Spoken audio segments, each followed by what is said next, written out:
Me now is Christian Whiten, former senior advisor at the State Department under Bush 43 and Trump, and Ambassador Nathan Sales, former coordinator for counterterrorism under Trump. Mr. Ambassador, let's start with you. What would be the catalyst for the United States to get more involved? We're obviously offering support. We have our ships in the region. And what would that response look like? Well, Laura, I think the United States is playing a supporting role right now for Israel. We're helping them take down as many of these incoming munitions as possible. But this is a war between Israel and Iran, with the United States playing a supporting role. And we want to keep it that way.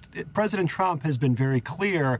He wants to preserve a path to a negotiated settlement. I don't see the United States deciding to intervene on our own. Now, what could change the calculus is if Iran does something really stupid and decides to start taking shots at American diplomats or American soldiers in the region. The supreme leader would have to be catastrophically dumb to make a decision like that, because Donald Trump is not going to sit idly by while the Islamic Republic of Iran is taking shots at our people.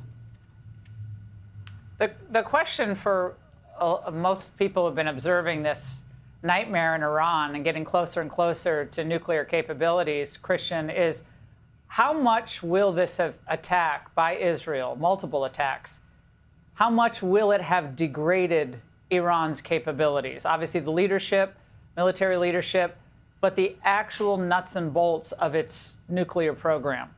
What are your thoughts tonight?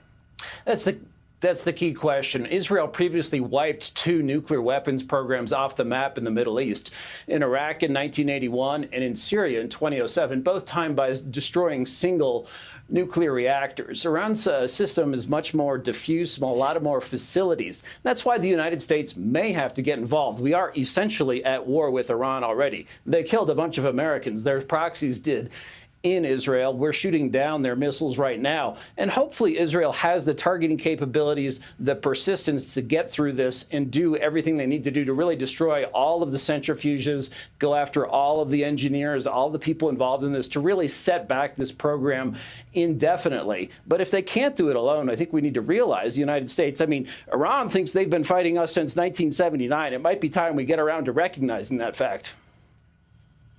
Well, Mr. Ambassador, how significant is it that the IDF, Israeli Defense Forces headquarters, was hit? And are you surprised that Iran was able to hit it? I don't think it's a surprise, Laura, because the war that is upon us now is unlike anything that we've seen before.